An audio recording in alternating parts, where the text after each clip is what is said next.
नमस्कार, आपके साथ मैं दीपेश। स्वागत है आपका स्वराज एक्सप्रेस के खास पेशकश बदनामों की बस्ती में। जी हां, इस बस्ती में जारी है वो परंपरा जो सभ्यता पर बदनुमा दाग बनी हुई है। यह बस्ती है मध्य प्रदेश के नीमच जिले में, जो दुनिया भर में अफीम की खेती के लिए पहचाना जाता है। लेकिन अफगानिस्तान, लैटिन अमेरिका, मैक्सिको के साथ अफीम उत्पादकों की सूची में शामिल भारत का यह इलाका एक और कारण से कुख्यात है। सरकारी नियंत्रण में अफीम उत्पादित करने वाले राजस्थान की सीमा से सटे मध्य प्रदेश के नीमच जिले में देह व्यापार का एक बड़ा नेटवर्क काम करता है, जिसमें परंपरा के नाम पर बेटियों, बहुओं और पत्नियों से देह व्यापार कराया जाता है। परंपरा के नाम पर अपनी ही बेटियों, बहुओं और पत्नियों से देह व्यापार करवाने वाला बाछड़ा समुदाय देह व्यापार के इस बढ़ते नेटवर्क का सबसे बड़ा कारण है। जिस बेचकर पेट पालने में कोई संकोच नहीं करने वाले इस समुदाय में मां बाप ही अपनी बेटियों को इस धंधे में उतार देते हैं। यह बुराई अब हाई प्रोफाइल और हाईटेक होती जा रही है। इस काम में फंसी कच्ची उम्र की लड़कियों के कपड़े पहनने का ढंग तो बदल ही गया। वो अब ग्राहकों को लुभाने के लिए स्मार्टफोन, इंटरनेट और व्हाट्सएप का उपयोग करने लगी है। मगर परंपरा के नाम पर इस देह व्यापार को रोकने के लिए कुछ नहीं कर पा रही है, कुछ भी नहीं कर पा रही है। तत्कालीन कलेक्टर नंद कुमार और एसपी तरुण नायक ने कुछ हद तक इस कुरीति पर लगाम लगाने की कोशिश की थी, लेकिन आज जिला प्रशासन और पुलिस के लापरवाह रवैये, या ये कहें कि मिली भगत से यह वैध धंधा बेरोक टोक चल रहा है। लेकिन स्वराज एक्सप्रेस की टीम ने अपनी जान जोखिम में डालकर इस बस्ती की गंदगी को उजागर करने के लिए एक्सक्लूसिव स्टिंग ऑपरेशन किया और परत दर परत, कदम दर कदम पड़ताल की गर्म गोश्त के इस पूरे गोरख धंधे की।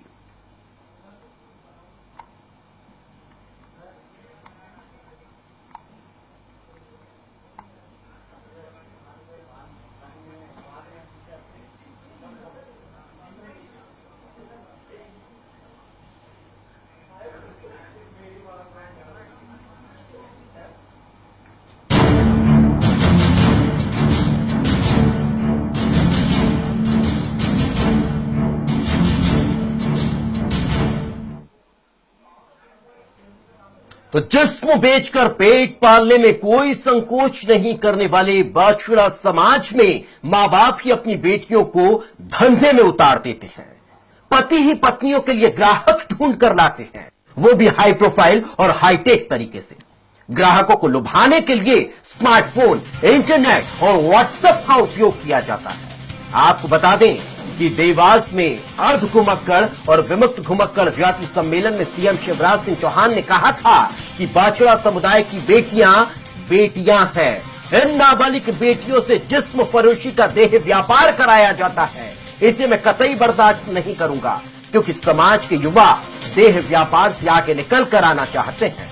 वो इस दलदल में फंसे हैं। सीएम ने कहा था कि इस समाज पर देह व्यापार के नाम से बदनामी का जो टीका लगा है, उसे मैं खत्म करूंगा। लेकिन सीएम की इस मंशा पर प्रशासन की लापरवाही किस कदर पलीता लगा रही है, देखिए इस स्टिंग की अगली कड़ी।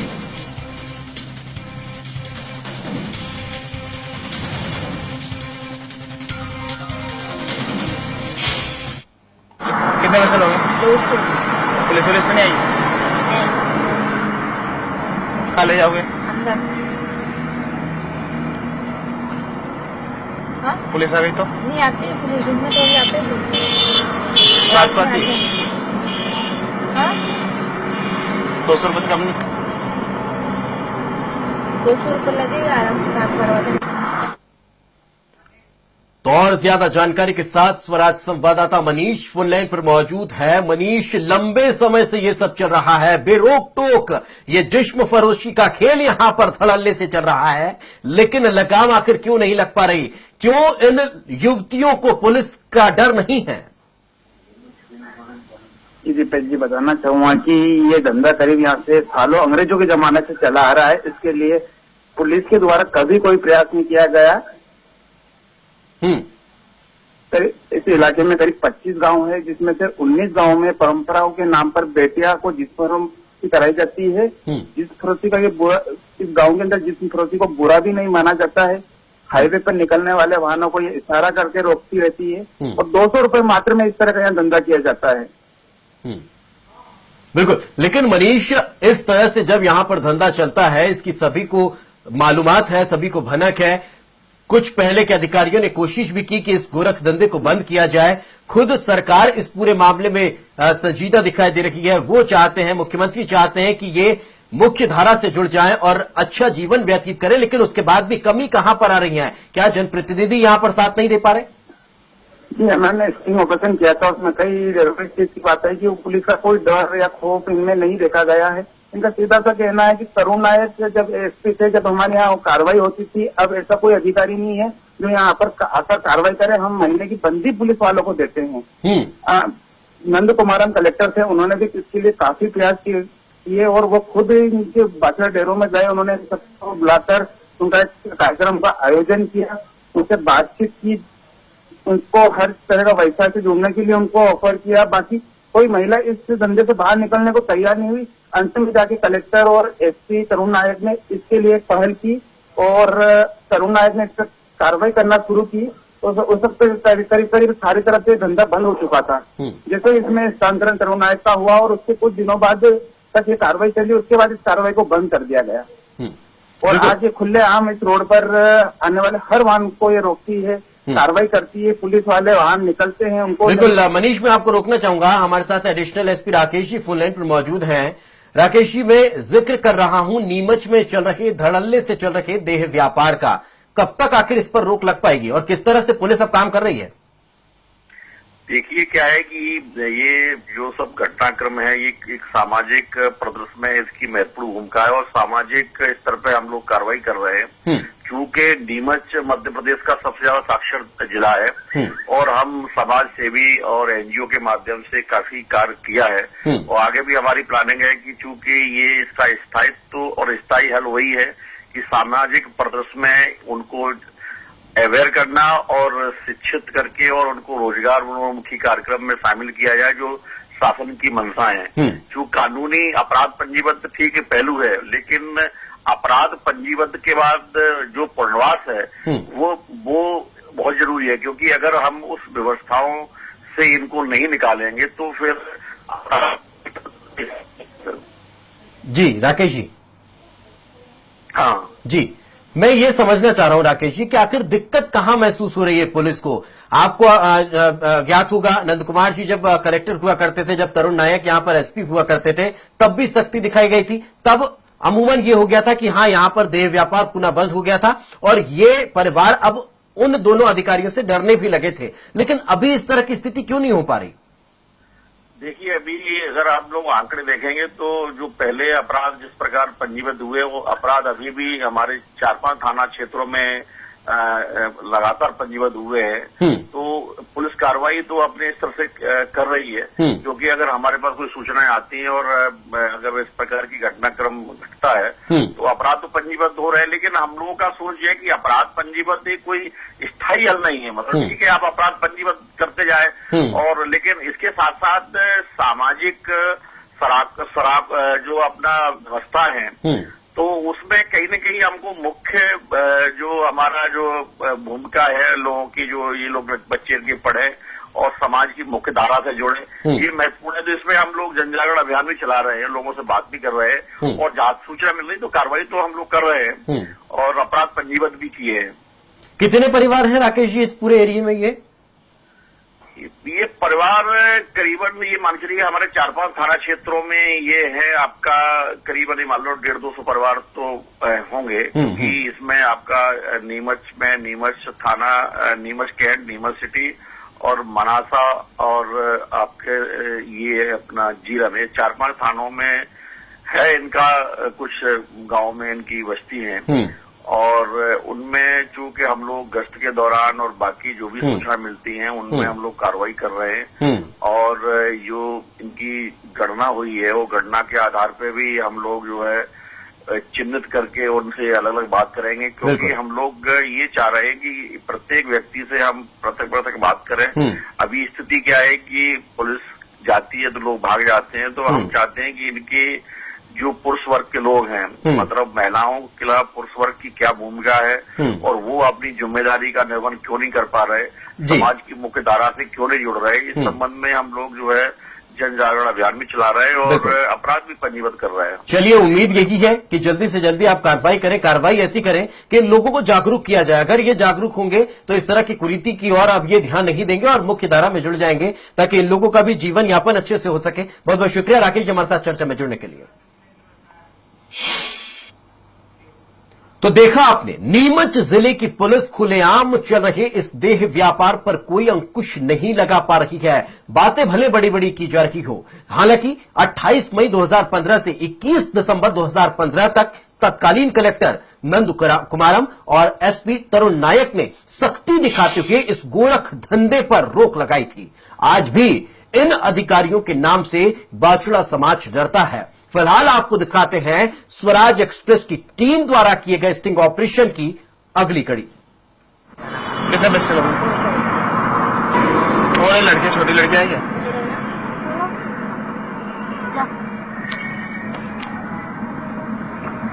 सब एक चक्कर काट के आ रहा है, पहले दर्द थोड़ा मिटा ले। क्या काटना, चले जाओ,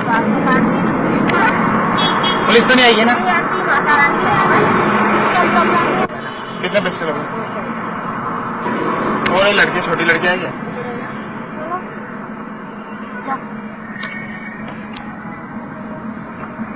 सब एक चक्कर काट के आ रहा है, पहले दर्द थोड़ा मिटा ले। क्या काटना, चले जाओ। तो ये सुना आपने किस तरह से यहां पर ये सब चल रहा है। स्वराज संवाददाता मनीष लगातार हमारे साथ बने हुए हैं। मनीष, कितनी उम्र इन छोटी छोटी बच्चियों की होती है जो इस तरह से परिवार वाले नहीं इस गोरख धंधे में, इस जिस्म फरोशी के धंधे में धकेल देते हैं?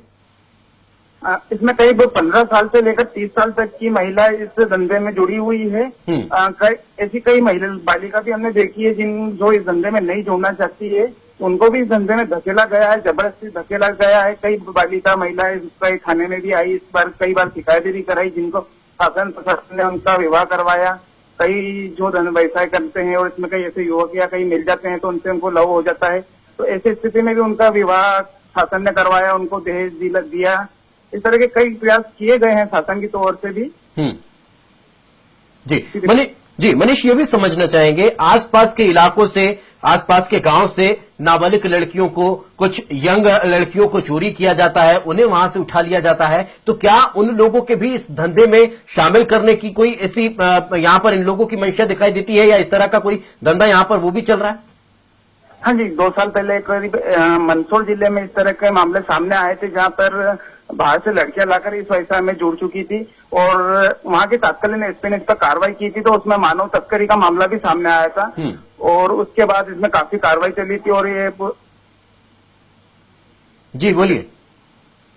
कार्रवाई चली थी और उसके बाद नीमच में आज भी स्थिति है कि इस तरह से उसके बाद कोई कार्रवाई नहीं हुई। यदि इस तरह की कार्रवाई यदि पुलिस प्रशासन के द्वारा की जाए तो ये चीज सामने आ सकती है कि इसमें अभी भी तस्करी होती है या नहीं होती है। चलिए, बिल्कुल मनीष साथ रहें, आगे भी आपसे चर्चा करेंगे। तो देखा आपने, इन लड़कियों को पुलिस का भी कोई डर नहीं है। इसके पीछे पुलिस की लापरवाह छवि है या पुलिस को दी जाने वाली हफ्ताबंदी, इसका खुलासा हम बाद में करेंगे। फिलहाल आपको दिखाते हैं नीमच से गुजरने वाले हाईवे के किनारे बसी बस्तियों में परंपरा के नाम पर जारी इस अभिशाप की एक और कड़ी। कितने पैसे लोगे? 200। चलो कहाँ पे ले जाओगे? कहाँ ले जाओगे? अंदर ले जाए मकान ये मकानों में? हाँ, मकान में। पुलिस तो नहीं? चलो। कौन कौन है? आप ही होती? हाँ, सभी कितने पैसे लोगे? कितने पैसे लोगे? 200।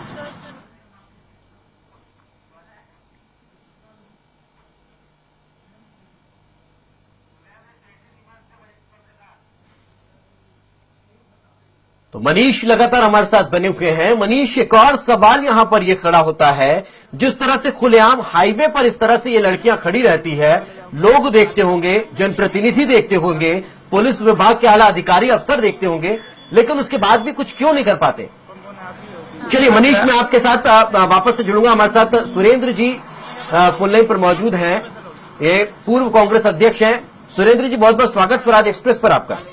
जी बहुत धन्यवाद। सुरेंद्र जी, बेहद दुख इस खबर को दिखाते हुए नीमच के इस जिस्म फरोशी के धंधे पर हम यहाँ पर इस वक्त चर्चा कर रखे हैं। आपको क्या लगता है, कैसे ये कुरीति को खत्म किया जाएगा, कैसे ये संभव हो सकता है? अब मेरा मानना है कि जिस फरोशी का जो धंधा था पहले किसी जमाने में गरीबी को लेकर था कि इनके पास खाने को रोटी नहीं थी, दाने नहीं थे, तो ये लोग जो है इस धंधे में कूद पड़े, इस कुरीति को अपना लिया। इनके सामाजिक परंपरा में भी कहीं न कहीं इसका भूमिका थी। पर अब ये सब लोग जो है हम देखें ये बहुत संपन्न लोग हो चुके हैं। ये लोग, इनके पास खेती बाड़ी की अच्छी बढ़िया जमीनें हैं और कई मामलों में तो मुझे यहाँ तक पता चला है कि ये लोग ब्याज पे गांव में लोगों को पैसा देने का काम चलाते हैं, बड़े पैमाने पे ब्याज कमाते हैं। तो अब इनको सामाजिक स्तर पर ही इस धंधे से मोड़ा जाए, यही एक पहल रास्ता बचता है कि इनको किसी साधु संत के जरिए समझाया जाए। तो आपके और हमारे समझाने से कुछ नहीं हो पाएगा क्या? अब समझाने तो अब इनकी नई लड़कियां जो आई है उनको ग्लैमर का शौक है। अब वो शहरों में जो है पहले तो वो वहां बैठी रहती थी लिपस्टिक लाली लगा के अपन, अब उनके पास भी ब्रांडेड कपड़े आ गए, उनके पास भी ब्रांडेड चप्पल जूते आ गए, वो भी शहरों में आके नाज नखरे दिखाना पसंद करती है। नहीं, मैं ये जानना चाहता हूं सेठी जी, आपको ऐसा नहीं लगता कांग्रेस में भी एक महिला विंग है, वो भी कहीं ना कहीं अपनी जिम्मेदारी निभा सकता है कि महिलाएं यहां पर जाएं, युवा लड़कियां हैं, गर्म खून है, इन्हें अगर समझाया जाएगा तो लगता ऐसा है कि इन्हें भी अगर मुख्य धारा से जोड़ा जा सकता है। अगर महिलाएं इन बच्चियों को समझाएंगी तो शायद ये वहां पर अब बंद हो जाए। परिवार भले ही कितना इन पर दबाव देता हो, लेकिन अगर बच्चियां अपने मन में ये ठान ले कि हाँ ठीक है ऐसा नहीं करेंगे, तो शायद कहीं ना कहीं किसी हद तक यहां पर ये सुधर सकता है। हाँ, बिल्कुल नतीजे आ सकते हैं। और अब मेरा मानना है कि अब परिवार भी इतना फोर्सफुल नहीं करता है कि ये धंधा कराएं और महिलाएं आगे आके इस मामले को मोटिवेट करेगी। नहीं तो क्या कांग्रेस की तरफ से इस तरह की कोई मुहिम चलाई जा सकती है? अब कांग्रेस के जो जवाबदार लोग पदों पे बैठे हुए ये चीजें उनको सोचनी है। हमारी मीनाक्षी नटराजन जी जो है वो 3 लाख से भले ही हार गई है यहाँ पे, उसके बाद भी जो है वो अपने आप को सक्रिय बनाई हुई है। नहीं, आप भी एक जमाने में पूर्व अध्यक्ष, आप भी एक जमाने में वहां अध्यक्ष रहे, वर्तमान में पूर्व अध्यक्ष की भूमिका आपकी है। हमारी तो है, पर अब क्या कर सकते हैं, यहाँ पे तो मैडम का वन मैन शो है, तो इसलिए उनको ही पहल करे तो यहाँ पे कार्यकर्ता मोटिवेट होता है। नहीं, देखिए मैं सेठी जी यही समझना चाह रहा हूं कि कहीं ना कहीं आपको और हमको समझना होगा।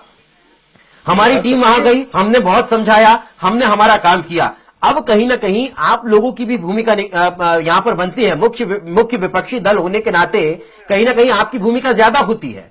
हाँ, मैं बिल्कुल सहमत हूँ कि हमारी भूमिका है, हमको भी हमारे सामाजिक प्राणी होने का दायित्व निभाना चाहिए जी। और कांग्रेस इस मामले में अच्छा पहल कर सकती है। पर अब देखिए, अब जो भी होगा, हमारी मीटिंग होगी तब हम बात उठाएंगे, करेंगे कि इसको एक मुद्दे के रूप में स्वीकार किया जाए और एक चुनौती के रूप में स्वीकार करके इस कुरीति को अंत किया जाए। तो हमारी सामाजिक नहीं, वही सुरेंद्र जी, मैं यही चाहता हूं कि अभी भले आप वहां लूप लाइन में चल रहे हो, लेकिन अगर इस मुद्दे को उठाएंगे, महिलाओं को वहां पर आप कांग्रेस की जागरूक करेंगे, तो शायद आप एक बार फिर एक अच्छे राजनेता के रूप में वहां पर आप अपना मुकाम बना पाएंगे, हासिल कर पाएंगे। और शायद हो सकता है कि ईश्वर चाहेगा तो शायद आप इस पूरे मामले को यहां पर रफा दफा कर सकते हैं। बहुत बहुत धन्यवाद हमारे साथ चर्चा में जुड़ने के लिए।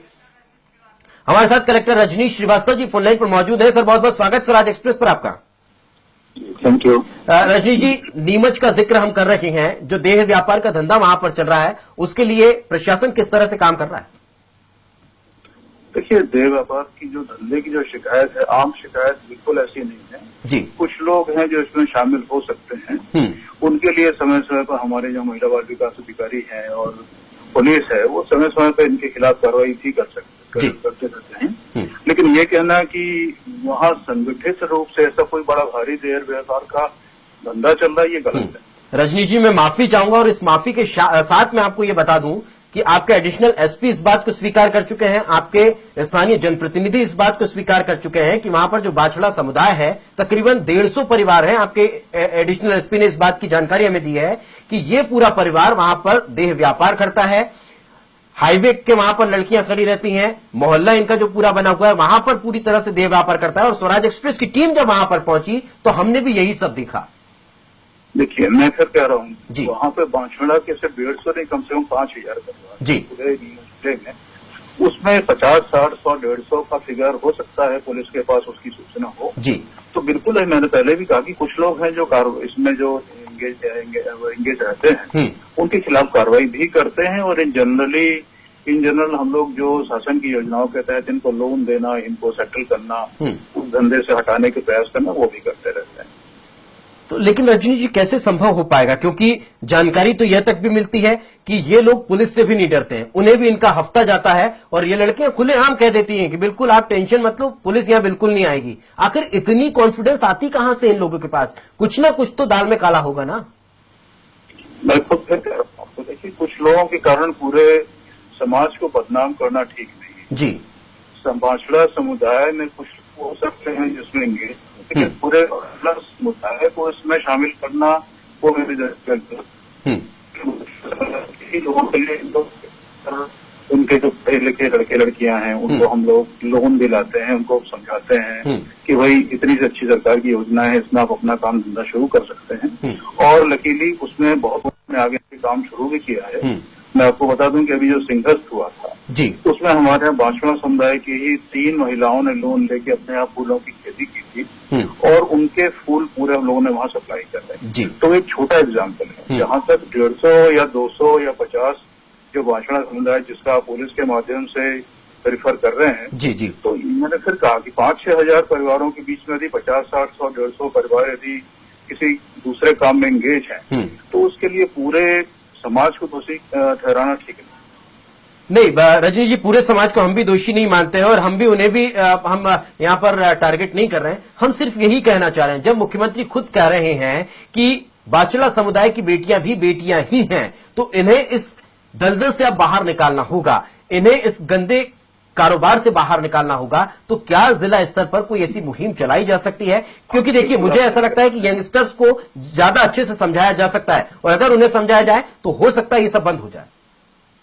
आप बिल्कुल सही कह रहे हैं, और ऐसे ही कुछ लोग जो 100-150 परिवार की बात कर रहे हैं, हम लोग लगातार हमारे जो एनजीओज हैं और हमारे जो महिला अधिकारी हैं, सशक्तिकरण अधिकारी हैं, पुलिस के माध्यम से लगातार हम लोग इनके टच में भी बने रहते हैं, और पूरे प्रयास करते हैं कि इनमें से जितने लोगों को इस गंदगी से निकाला जा सके निकालें, और जो लोग यहाँ जाके इनको इस गंदगी में धकेलने के लिए अपनी तरफ से जो इस काम में एंगेज हैं जी पुरुष वर्ग के लोग, तो उनके खिलाफ पुलिस के द्वारा समय समय पर कार्रवाई भी की। बिल्कुल रजनीश जी, उम्मीद हम यही करना चाह रहे हैं। हम सिर्फ इसलिए इस पूरे मसले पर इतना विचार विमर्श कर रहे हैं, इतना डिस्कस कर रहे हैं कि क्यों ना आप हम इस तरह की कोई एक मुहिम चला लें, आप हम साथ मिलकर अगर कोई इस तरह का काम करें कि इस कुरीति को दूर कर दिया जाए, एक जो दाग नीमच पर यह लगा हुआ है उसे कहीं ना कहीं धो दिया जाए। आप बिल्कुल सही कह रहे हैं, बहुत सुंदर आपका प्रयास है, मैं अप्रिशिएट करूंगा इस बात को। और यदि कोई आगे आके इस काम में हम लोगों को मदद करना चाहता है या कोई सजेशन देना चाहता है तो उनका हार्दिक स्वागत है। जी बिल्कुल, चलिए उम्मीद यही कि आप और हम साथ मिलकर इस कुरीति को अब खत्म करने की कोशिश करेंगे। बहुत बहुत शुक्रिया हमारे साथ चर्चा में जुड़ने के लिए। तो दोस्तों, नीमच में बाछड़ा समुदाय के करीब 500 परिवार खुले रूप से देह व्यापार का धंधा करते हैं, जिनके पुरुष सदस्य परिवार की महिलाओं का जिस्म बेचकर पेट पालने में कोई संकोच नहीं करते। हैरत की बात है कि माता पिता स्वयं ही अपनी बेटियों के शरीर का सौदा पूरी बेशर्मी से कर देते हैं। कितने के पैसे लोगे? 200 ओपन में बिठाएंगे ना, कपड़े खोल के। चलो कहाँ पे बिठाओगे? अंदर बिठाएंगे, जंगल में थोड़ी बिठाएंगे क्या? कितने पैसे लोगे? 200। और नहीं है क्या आगे वाला? और वो नहीं है लड़की? और चाहिए, और क्या चाहता लोगे के यार? 2 जनवरी हमारे। आप तो निपट लो, फिर उनको भी करेंगे फिर कुछ ना कुछ। चलो कपड़े खोल के कराते। एक जाके सर्विस तो देखो। पुलिस तो नहीं आएगी? पुलिस क्या करे यहाँ? चलो चलो बुला लाते अरे जाने दो ना यार इनको, हमारे साथ एक जना और है। कोई बात नहीं, होता आ जाएगा। चलो 150 दे देना। चलो बेटा 150 दे देना, उनको तो बुला ला। वो तो आ जाएंगे। चलो रुको तो सही, 2 मिनट रुक जाओ। वो काम आप काम करके जाओगा, उनको बता। मेरा कहना मतलब ये था, आपसे छोटी कोई हो तो आपके मिले। छोटी तो नहीं यार, पुलिस वाला मारे तो कहीं पे भी जाएगा तो छोटी नहीं मिलेगी। 17-18 हमारे जैसे से मिलेगी। है यार, मतलब देखी थी हमने। किधर देखी? शर्म महसूस होती है। कांग्रेस नेता राजकुमार जी हमारे साथ फोन लाइन पर मौजूद हैं। राजकुमार जी बहुत बहुत स्वागत स्वराज एक्सप्रेस पर आपका। जी सुना होगा, आपको कुछ समझ में आया? जी जी नीमच के इस देह व्यापार के धंधे का हम जिक्र कर रहे हैं, जी। आखिर कब ये कुरीति समाप्त हो पाएगी? एक्चुअल कभी कभी प्रशासन इसके खिलाफ मुहिम छेड़ते हैं और थोड़े दिन बाद वापस वो उसी देह व्यापार में महिलाएं और जो छोटी छोटी बच्चियां हैं वो लिप्त हो जाती हैं। क्यों? लगातार प्रशासन उनके विस्थापन की जब तक कोई व्यवस्था नहीं करता है, उनके रोजगार की कोई व्यवस्था नहीं करता है, वो लगातार उसको कंटिन्यू उसको एक आंदोलन का रूप देना चाहिए। जब तक आंदोलन का रूप नहीं देंगे तो इस तरीके से देह व्यापार होता रहेगा। नहीं तो आपको ऐसा नहीं लगता, मुख्य विपक्षी दल होने के नाते आपकी एक महत्वपूर्ण भूमिका है कि इस मुद्दे को पूरे जोर शोर के साथ उठाया जाए, इतने जोर शोर से उठाया जाए कि बीजेपी पूरी तरह से घबरा जाए, सरकार घबरा जाए कि आखिर कांग्रेस को हो क्या क्या है, तब जाकर ये कुरीति समाप्त होगी। आपको ऐसा नहीं लगता? वहाँ अनेक प्रकार की महिलाएं रहती हैं, बुजुर्ग भी रहती हैं। अगर वहाँ इस तरीके से हम लोग अगर जाते हैं तो सीधे सीधे हम लोगों पे मतलब बड़े अपशब्दों का उपयोग या हमला करते हैं। अरे आप वहां मत जाइए ना, हम क्या कह रहे हैं आप वहां जाइए, आपको जाना भी नहीं चाहिए वहां पर, शोभा भी नहीं देता। हम तो ये कह रहे हैं कि इस मुद्दे को किसी तरह से उठाया जाए, सरकार तक आपकी आवाज पहुंचे ताकि ये कुरीति वहां पर बंद हो जाए। हम लोग अपनी आवाज को आंदोलन का रूप भी दें, लेकिन प्रशासन को उनके विस्थापन की व्यवस्था, उनको व्यवस्थित रूप से रोजगार जब तक नहीं करेंगे, ये आंदोलन थोड़े दिन चलेगा, प्रशासन कार्रवाई करेगी, फिर वहीं से वहीं जहां गए थे वहीं पहुंच पाएंगे वापस। तो इसको जब तक प्रशासन अपने स्तर पे बिल्कुल एक इसको सक्रिय भूमिका नहीं निभाते हैं या प्रशासन, चलिए हम तो ये कह रहे हैं प्रशासन इस चीज को इग्नोर कर रहा है कि प्रशासन देखना ही नहीं चाह रहा है कि इस तरह का वहां कुछ चल रहा है। जब तक आप लोग उन्हें दिखाएंगे नहीं तब तक वो देखेंगे नहीं, और जब आप दिखाएंगे तब वो देखेंगे और तब इसको सुधारेंगे।